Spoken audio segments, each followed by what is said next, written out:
ఈ programme Joyce Meyer ministries partners మరియు friends ద్వారా స్పాన్సర్ చేయబడింది.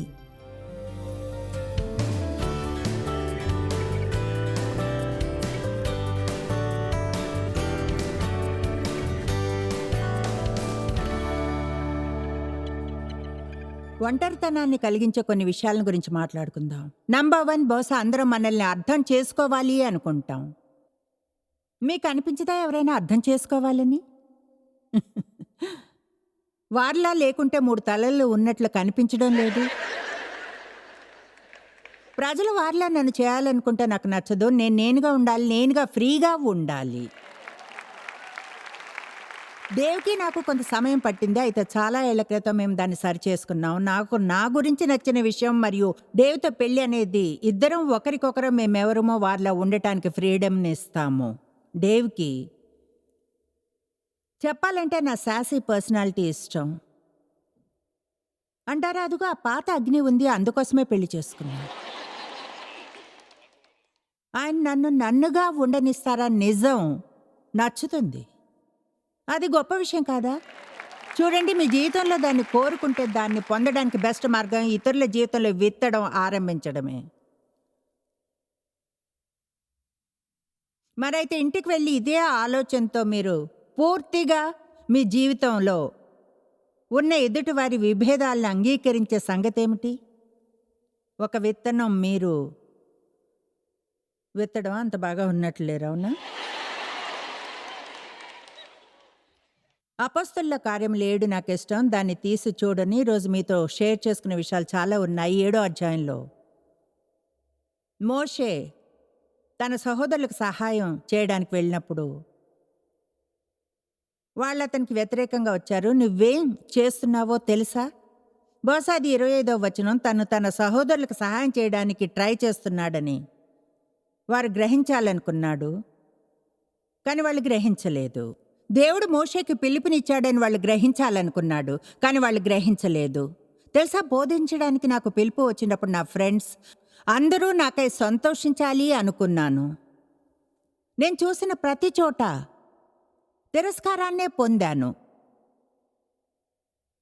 నువ్వా పని చేయలేవు, నువ్వెవరనుకుంటున్నావు అంటే అలా చేయగలవని ఎలా అనుకుంటున్నావు? నువ్వు ఒక స్త్రీవి.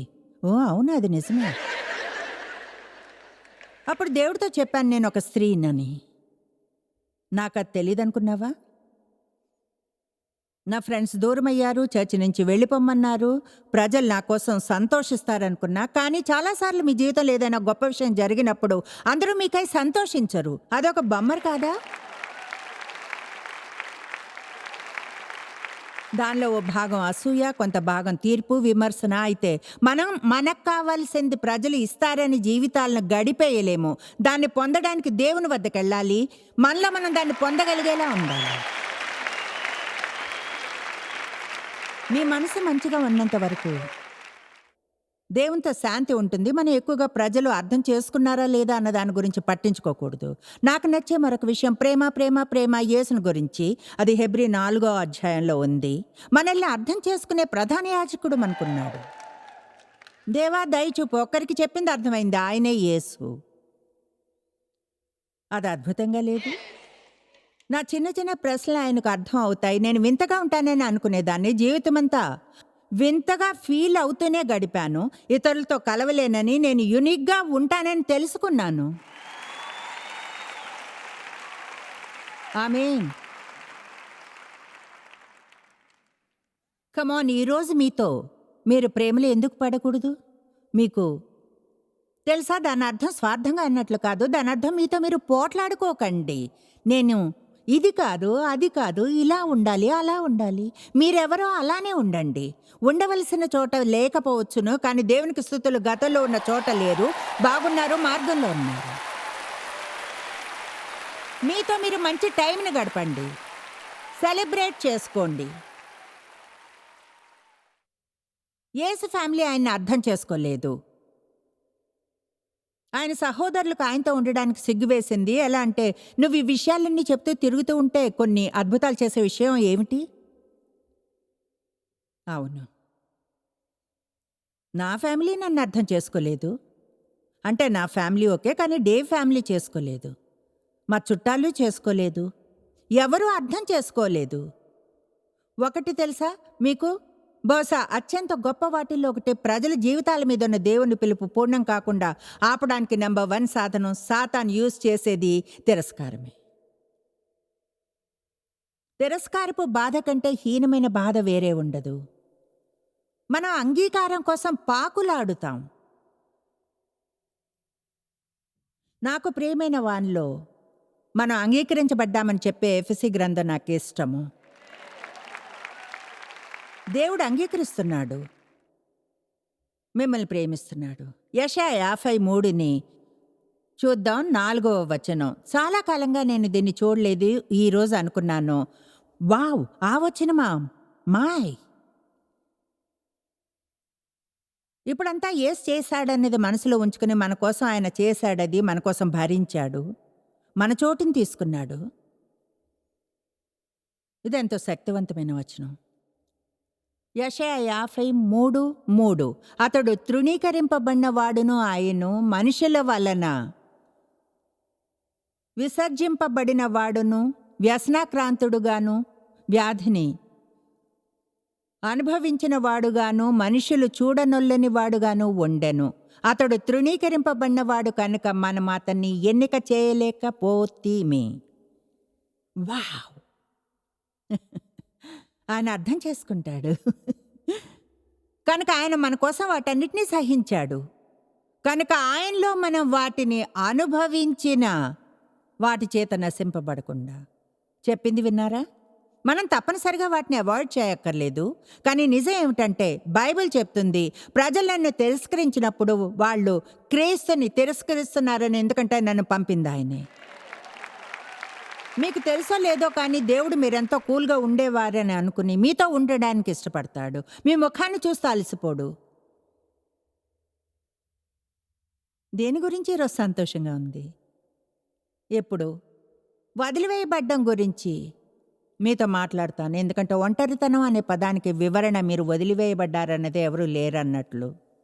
ఇప్పుడు నేను కొన్నిసార్లు ఈ మీటింగ్స్లో చెప్పాను, ప్రతిదానికి ఒక ఆరంభం ఉంటుందని, మధ్యది, తర్వాత చివరిది. తెలుసా, ఆరంభం ఎంతో బాగుంటుంది. ఎవరైనా చివరి వరకు వెళ్తే అదొక గొప్ప ఫీలింగ్ తెలుసా. ఎలాగైతే నేను బీరువాని క్లీన్ చేశాను, చివరికి అప్పులు తీరిపోయాయి. వావ్, తగ్గాలనుకున్న బరువంతా తగ్గిపోయింది. వావ్, చివరికి మా పిల్లలు హై స్కూల్ నుంచి గ్రాడ్యుయేట్ అయ్యారు. దేవునికి స్తుతులు, పిల్లల్ని పెద్ద చేసి బ్రతుకున్నాను చివరికి. అయితే చూడండి, మనలో చాలామంది ఎక్కువగా వేరే ఎక్కడికంటే కూడా మధ్యలో టైంని గడుపుతాం. మధ్యలో ఉన్నదంతా చెడుగా ఉండదు. అయితే కొన్నిసార్లు మధ్యన ఎంతో మెస్సీగా ఉంటుంది. ఎంతమందికి మధ్యన అన్నది అర్థమైంది? All right. అది ఎలా అంటే, గతంలో మీరు ఉన్నట్లుగా ఉండరు, ఎలా ఉండబోతారో అలానూ ఉండరు, ఎక్కడో ఒక చోట దీని మధ్యలో ఉంటారు. ఏం జరుగుతుందో షూర్గా తెలీదు, వెనక్కి వెళ్ళలేరు, ముందుకి సాగలేరు. మీరు అక్కడ దేవునితో ఇరుక్కుని పోయి ఉంటారు. తర్వాత సగం సమయం ఆయన దోణి అడుగు నిద్రపోతున్నట్లు ఉంటుంది. కమాన్, మీరు రోజు నాతో ఉన్నారు. ఇప్పుడు చూడండి, గర్భంలో ఉన్నప్పటి నుంచే మనందరి జీవితాలపైన దేవుని పిలుపు ఉంటుంది. అంటే దేవుడు ముందుగానే మన కోసం ఒక మార్గాన్ని వేసి ఉంచాడు. దాని అర్థం మనం ఏం చేసినా అది జరుగుతుందని కాదు. దాని అర్థం దేవుడు తన వంతును ముందే నిర్ణయించుకున్నాడని. కనుక దేవుడు ముందే నిర్ణయించుకున్నాడు మీరు మంచి జీవితాన్ని పొందాలని. దేవుడు ముందే అది డిసైడ్ చేశాడు. చూడండి, తరువాత ఆయన తన వాక్యంలో మనం తీసుకోవలసిన మార్గాన్ని వేస్తాడు. మీరు కానీ ఆ మార్గంలో నడిస్తే మీ జీవితం కొరకు దేవుని చిత్తము ఏమిటో దాంతో ముగిస్తారు. సాధ్యమైన ప్రతిదీ అనుకూలంగా మాత్రం జరగదు. ఎందుకంటే మనం దేవుని విధానంలో కార్యాలను చేయడానికి ఇష్టపడాలి. మధ్యలో మనం చేయవలసిన ముఖ్యమైన వాటిల్లో ఒకటిది, చెప్పేది వినండి, వదిలివేయకూడదు. ఏదో స్పెషల్ పరిశుద్ధాత్మ తలాంతో లేక బలమో అక్కర్లేదు వదిలివేయడానికి. ఎవరైనా అలా చేయగలరు. లోకంలో వదిలేయడం అనేది చాలా ఈజీ పని. మధ్యలోంచి చివరి వరకు వెళ్ళడం అనేది పూర్తిగా వేరే కథ. అది నాకెంతో భయాన్ని కలిగిస్తుంది. ప్రాణం పోయినంతగా ఎవరికైతే ముందే అద్భుతమైన జీవితాలు ఉన్నాయో కానీ మధ్యలో కష్టంగా ఉన్నందున, వదిలేసినందున పొందరు. తిరస్కరించబడ్డాను, అబ్యూస్ చేశారు, నన్ను వదిలివేయబడ్డాను. తెలుసా, ఎవరైనా మీ ముందు నిల్చుని నాకు ఈ గొప్ప జీవితం ఉంది, నా స్వప్నాలన్నీ నిజమయ్యాయని చెప్పడం నిజంగా న్యాయం కాదు. చూడండి, అంటే ఇప్పుడు నాకు అన్నీ బాగున్నాయి, వావ్, దయా, 4 పిల్లలు, వారిని పెంచి పెద్ద చేశాను, చదువులు అయిపోయాయి, దేవునికి స్తుతులు. నా పెళ్ళే ఇప్పటికి 47 ఏళ్ళైంది. గతంలో కోపం వచ్చే విషయాలన్నీ కూడా మా పిల్లల్ని పెంచి పెద్ద చేయాలని అనిపించిందో అంటే బహుశా మా 4 పిల్లల్లో 3 క్రేజీ అనుకున్నాను. అంటే నేను ఎలా అంటే ఇలా ఉండేదాన్ని. మీ డీల్ ఏంటి? నేను అనుకోలేదు వారిలో 2. నేను అనుకోలేదు ఎప్పుడైనా బయటికి వెళ్ళి వాళ్ళ కాళ్ళ మీద నిలబడతారు అని. ఇప్పుడు అదంతా ఫన్నీగా ఉంటుంది, ఎందుకంటే వారిలో ఒకరు ఇప్పుడు స్టేట్ సైడ్ మినిస్ట్రీకి CEO, మరొకరు నాకు హెల్ప్ చేస్తారు నన్ను చూసుకుంటూ. కనుక చెప్తున్నాను, పిల్లలు ఏమి చేయలేరు అనుకునే వారికి నిరీక్షణ ఉంది. చూడండి, కొన్నిసార్లు పిల్లల్ని పెంచడం కూడా ఒంటరితనమే. ఎందుకంటే మీరు మంచి పేరెంట్ అయితే మీ బిడ్డ అవును అని వినాలనుకున్నప్పుడు మీరు కాదు అని చెప్పాలి. అప్పుడు మీరు వారికి సరైంది చేస్తున్నారు, కానీ వాళ్ళకి అప్పుడు మీ మీద కోపం వచ్చి మాట్లాడరు కూడా. అందులో ఒక ఒంటరితనం ఉంటుంది. ఒక నాయకుడు అవడంలో కూడా ఒంటరితనం ఉంటుంది, ఎందుకంటే అందరికీ నచ్చే ఒక నిర్ణయాన్ని తీసుకోలేడు కనుక. అది సాధ్యం కాదు. నువ్వేం చేసినా నాకు అనవసరం, మీరేం పాట పాడినా నాకు అనవసరం. మరొకరు మీరు వేరే పాట పాడాలనుకుంటారు. మీరు కానీ జీవితం అంతా ప్రజలందరినీ అన్ని వేళలా సంతోషంగా ఉంచడానికి జీవిస్తుంటే మీకు పిచ్చి కోపం వచ్చేస్తుంది, నరాలు పగిలిపోతాయి. కనుక మనం చేయవలసినవి 2 ఉన్నాయి. దేవుణ్ణి ప్రీతిపరిచి మన మనస్సుని అనుసరించడం. మీరు పరిపూర్ణంగా ఉండలేరు, అందరినీ ప్రీతిపరచడానికి జీవిస్తుంటే ఆ క్రమంలో మిమ్మల్ని పోగొట్టుకుంటారు.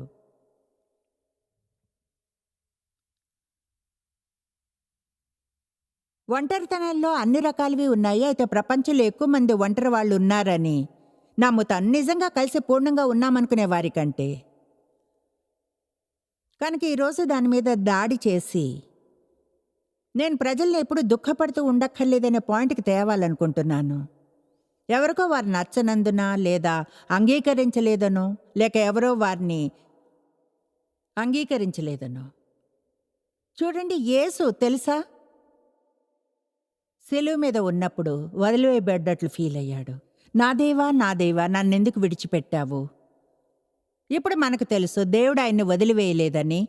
మనల్ని ఎలా వదిలివేయడో అలానే. కానీ కొన్ని సమయాల్లో దేవుడు తన సన్నిధిని మన నుంచి దాస్తాడు. అండ్ బాయ్, అది ఫన్ కాదు. ఆయన గెస్సెమనే తోటలో అత్యంత దుఃఖపు సమయాన్ని గడుపుతుండగా ఆయన తన ప్రాణపదంగా చూసుకునే శిష్యులే ఆయనతో కలిసి 1 గంట ప్రార్థించలేకపోయారు. యూదా ఆయన మోసం చేశాడు. పేతురు ఆయన్ని కాదన్నాడు. ఒక విషయం తెలుసా, ఆయన చేయగలిగితే మనము చేయగలం. ఆయన అదంతా అనుభవించాడు. ఆయనలో మనము అంతా అనుభవించి అవతలి వైపుకు విజేతలుగా రాగలం. చూడండి, యేసు ఎంతో అనుభవించాడు. అయితే ఈరోజు ఎక్కడ ఉన్నాడన్నది ఆలోచిద్దాం. కమాన్, ఆయన చివరి వరకు వెళ్ళాడు. అన్నాడు, ఇది ముగిసిపోయింది. వావ్! మీకు విషయం తెలుసా, దేవుడు నా నుంచి బయటకు తెస్తే నాలో మీకు హెల్ప్ చేయగలిగింది ఏదైనా ఉండి అది మిమ్మల్ని మీ జీవితంలో ఇలా అనే పాయింట్కి తేగలిగితే ముగించాను. నాకెంతో గర్వంగా ఉంటుంది. డేవ్కి నాకు పెళ్ళై 47 ఏళ్ళైంది. మేము ఎంతో వేరుగా ఉన్నా, ఎప్పుడూ అదంత ఈజీ కాలేదు, అయినా ఉన్నాం. ఆమేన్. మేము చేయగలిగాం.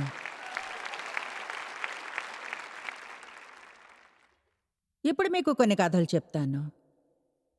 నాకు ఎదురైన మొదటి వ్యక్తిని పెళ్లి చేసుకున్నాను. ఎందుకంటే ఎవరైనా నన్ను కోరుకుంటారని అనుకోలేదు, అబ్యూస్ చేయబడినందున. అందుకే నాలో ఇంట్రెస్ట్ చూపిన మొదటి వ్యక్తి పెళ్లి చేసుకుందాం అనగానే నేను ఎలా అంటే వెంటనే నా మనసు లోతుల్లో నాకు అది మంచిది కాదని తెలిసిన వర్కౌట్ కాదని సరే అన్నాను. ఒంటరిగా నిరాశలో ఉన్నవారు అలాంటి పనులే చేస్తారు. ఎక్కువగా అజ్ఞానపు పనులనే చేస్తుంటారు. కానీ నేను ఒంటరిని. అందుకనే నేను ఈరోజు మీతో మాట్లాడుతున్నాను. ఒక పురుషుడు దొరికాడంటే మీరు ఒంటరిగా ఉండరన్న గ్యారంటీ లేదు తెలుసా?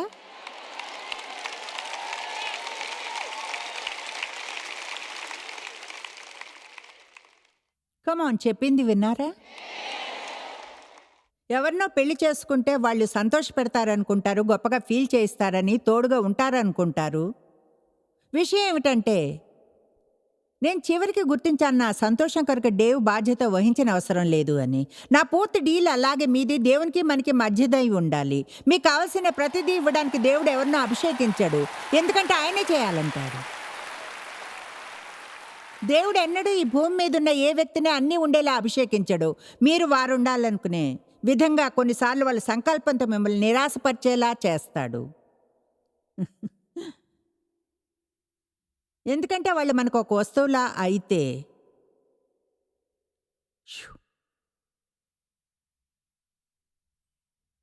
దేవుడు వాటిని మన క్రింద నుంచి తన్నేయడంలో నేర్పరి.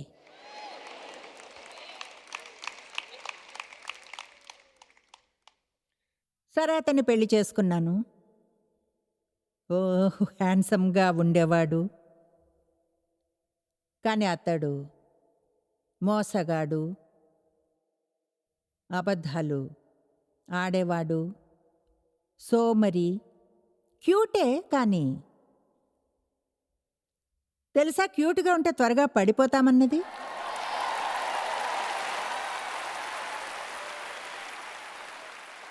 ఇద్దరం కలిసి దీని మీద ఉన్నాం. ఆమేన్. అదే పురుషులకు వర్తిస్తుంది. ఎంతమంది పురుషులు అందంగా మంచి ఫిగర్ ఉన్న వాళ్ళ ట్రాప్లో పడిపోతారు? తర్వాత అంతా పీడకలే. అందుకే మామూలుగా మనసులో దేవుడున్న స్త్రీని చూసుకోవడం మంచిది.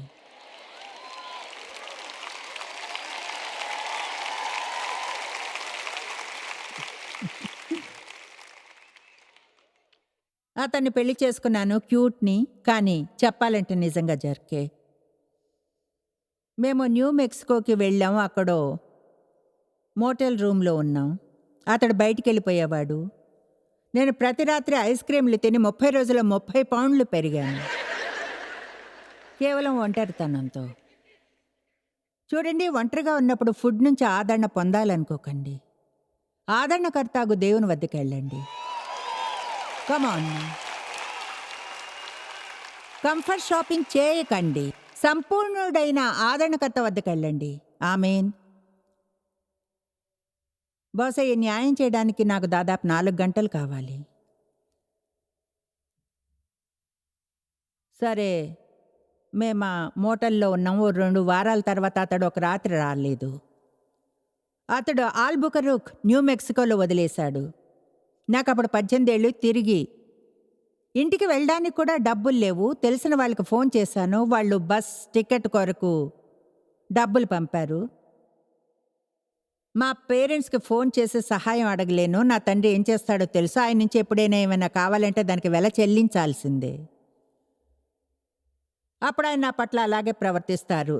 మళ్ళీ ఓక్లాండ్, కాలిఫోర్నియాలో వదిలేశాడు. ఒకసారి అలా చేసినప్పుడు తిరిగి మళ్ళీ వెళ్ళడం పిచ్చితనం కాదా అనొచ్చు. అవును, కమాన్ సిస్టర్స్, నాతో మాట్లాడండి. అతను తిరిగి వచ్చాడు కనుక ఐఎమ్ సారీ, నువ్వంటే ఎంతో ప్రేమ, నాకు ఇంకో ఛాన్స్ని ఇస్తావా?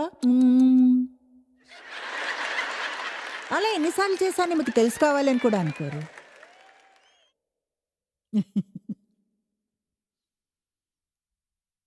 నేను ప్రెగ్నెంట్ అయినప్పుడు వదిలేసి మాకు దగ్గరలో 2 బ్లాక్ల అవతల ఉన్న ఒక స్త్రీతో ఉండేవాడు. రోజు నేను పనికి వెళ్ళేప్పుడు నేను వాళ్ళిద్దరూ ఉన్న చోటు నుంచి వెళుతూ ఉండేదాన్ని. నేను అతని వల్ల ప్రెగ్నెంట్ అయ్యాను. కనుక ఒంటరిగా ఫీల్ అవ్వడం అంటే ఏమిటో తెలుసు. వదిలేయబడినట్లుగా, జీవితంలో ట్రై చేసిన ఏది వర్కౌట్ కాలేదన్న ఫీలింగ్ కలగడం. అయినా ఇంకా ఇక్కడున్నాను.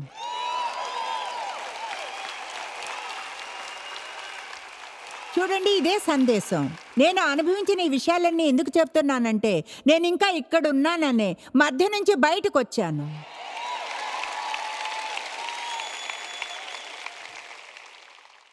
మీరు దేని మధ్యన ఉన్నారో తెలియదు, కానీ నాకు అబ్బాయి పుట్టి హాస్పిటల్ నుంచి బయటకు వచ్చినప్పుడు తెలుసా, నా భర్త హాస్పిటల్కి వచ్చారు. బిడ్డ తంది కాదని అనలేకపోయాడు, ఎందుకంటే అచ్చం అతనిలానే ఉంది. ఏదేమైతేనే హాస్పిటల్ నుంచి బయటకు వచ్చాను. ఇద్దరం బయటకు వచ్చాను. నా చేతుల్లో బిడ్డ ఉన్నాడు. ఎక్కడికి వెళ్ళాలో తెలియదు. ఇల్లు అనేది లేదు. ఏం చేయాలో అర్థం కాలేదు. చెప్పవలసినవి చెప్పాలంటే ఒకటే చెప్పగలను, అఫీషియల్గా కొంతకాలం నాకు ఇల్లు లేదు. ఆ ప్రెగ్నెన్సీ చివర్లో అతడు నాతో కలిసి ఉండనందున నేను ఆఫీస్ వదిలేయాల్సి వచ్చినప్పుడు నన్ను కేర్ తీసుకోవడానికి ఎవరు లేరు. వదిలివేయబడ్డం అంటే ఏమిటో తెలుసు. మా హెయిర్ డ్రెస్సర్ నన్ను తీసుకెళ్ళింది. నేను ఆమె తల్లితో కలిసి డెలివరీ అయ్యే వరకు ఉన్నాను. ఒంటరిగా ఉండడం అంటే ఏమిటో తెలుసు. ఎక్కువగా ఆ రోజులను గుర్తు చేసుకుంటాను. నా జీవితంలోని ఎన్నో ఏళ్ళు. ఇప్పుడు అక్షరాలా నేను నా నోరు ఆశ్చర్యంతో తెరుచుకుని ఉండిపోవడం చూస్తాను. దేవుడు నా జీవితంలో ఏం చేశాడో చూస్తే. కమాన్, అందరికీ నిరీక్షణ ఉంది. మధ్యలో వదిలేసే ధైర్యాన్ని చేయకండి. దేవుని వద్ద మీకోసం ఒక ప్లాన్ ఉంది. నరకంలోని ఏ అపవాది దాన్ని దూరం చేయలేడు మీరు వదిలేయకుంటే. మీరు చేయవలసిందంటే ఇలాంటి నేను దీని నుంచి వెళ్తున్నాను. క్రిందకు వెళ్ళడం లేదు, దీనిలోంచి వెళ్తున్నాను. My my my thank you. తెలుసా, బైబిల్లోని వేరువేరు ప్రజల గురించి ఆలోచిస్తాను. యోసేపు అతడు మధ్యలోంచి వెళ్ళాడు. వెళ్ళి గుంటలోంచి ప్యాలెస్ వరకు వెళ్ళాడు. మోషే ఐగుప్తు నుంచి పారిపోయిన తర్వాత మధ్య నుంచి వెళ్ళాడు. తర్వాత తెలిసింది ఏమిటంటే, చివరికి అతడు దేని నుంచి పారిపోయి వచ్చాడు, వెళ్ళి దాన్నే ఎదుర్కొన్నాడని. అయితే అతని జీవితం మీదున్న దేవుని పిలుపుని పూర్తి చేశాడు. ఇలా అన్నాడు, నా పరుగుని సంతోషంగా ముగించాను. అబ్రహాం తనకు తెలిసిన వారందరినీ, ఇంటిని అన్నీ వదిలి వెళ్ళవలసి వచ్చింది. ఎందుకంటే ఒక నిబంధనలోనికి రాగలిగే ఒక మనిషి దొరికాడని దేవునికి అనిపించినందున. అయితే ఆరంభంలో అతడు ఒంటరి సమయాల నుంచి వెళ్ళవలసి వచ్చింది. చెప్పేది వినండి ప్లీజ్. దేవుడు మీ జీవితంలో ఏదైనా చేయాలనుకుంటే కొన్నిసార్లు మిమ్మల్ని దూరం చేయాలి. కమాన్, కొన్నిసార్లు మిమ్మల్ని ఇతర అదైవికమైన ప్రభావాల నుంచి మిమ్మల్ని దూరం చేయాలి. మీరు అనుకుంటారు ఒంటరితనం చంపేస్తుందని, కానీ చెప్తున్నాను, వేరే ఎవరు లేకుంటే మీరు దేవుడిని, మిమ్మల్ని బాగా తెలుసుకోవాలి.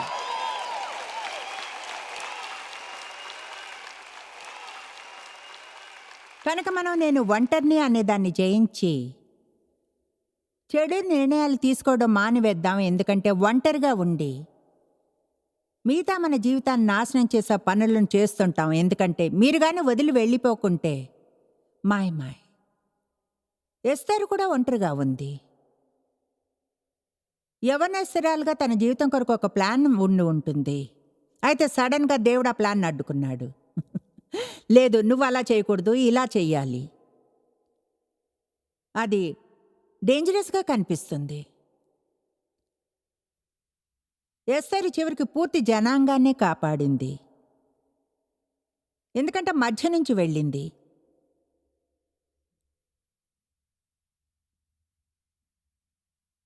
అన్నిటికీ ఆదరణకర్త. కొంచెంసేపు మీతో దేవుని నుంచి ఆదరణ పొందడం గురించి మాట్లాడతాను. ఈ ఉదయం పొందడం గురించి నేను ఆలోచించాను. నేను చేసే ఓ బోధన కూడా ఉంది, స్వీకరించడం వర్సెస్ పొందడం గురించి. మనం ఎప్పుడు ఏదో పొందడానికి ట్రై చేస్తాం. స్వస్థతను పొందారా? పదోన్నతను పొందారా? రక్షణ పొందారా? అది పూర్తిగా తప్పైన వైఖరి. ఆయన స్వీకరించిన వారందరికీ ఆయన తన కుమారులుగా అయ్యే శక్తిని ఇచ్చాడు. మనం దయను స్వీకరిస్తాం, పాపాల కొరకు క్షమాపణ స్వీకరిస్తాం.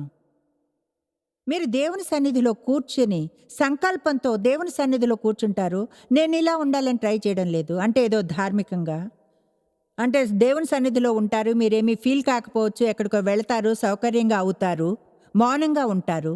మీరు కాని వాక్యాన్ని నమ్మితే మీరు అనవచ్చు, విశ్వాసంతో నీ ఆదరణను స్వీకరిస్తున్నాను, బాధగా ఉంది, తిరస్కరించబడ్డాను, వదిలివేయబడ్డాను, ప్రజలు నిరాశపరిచారు, అయితే నువ్వు నాతో ఉన్నావు. నీలో నేను నూతన సృష్టిని, నన్ను నేను సమతుల్యంగా ప్రేమించుకోగలను. నీ ఆదరణ స్వీకరిస్తున్నాను. ఆదరణకర్త అయిన దేవునిది నేను ఇప్పుడే స్వీకరిస్తున్నాను.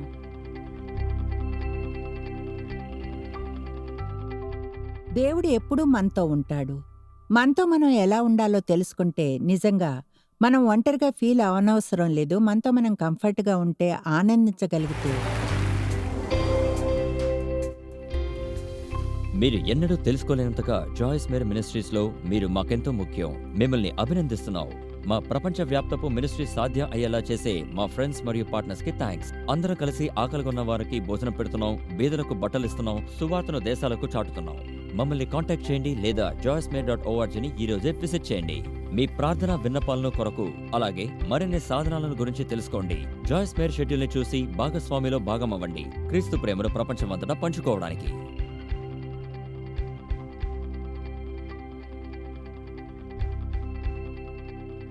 ఈ programme Joyce Meyer ministries partners మరియు ఫ్రెండ్స్ ద్వారా స్పాన్సర్ చేయబడింది.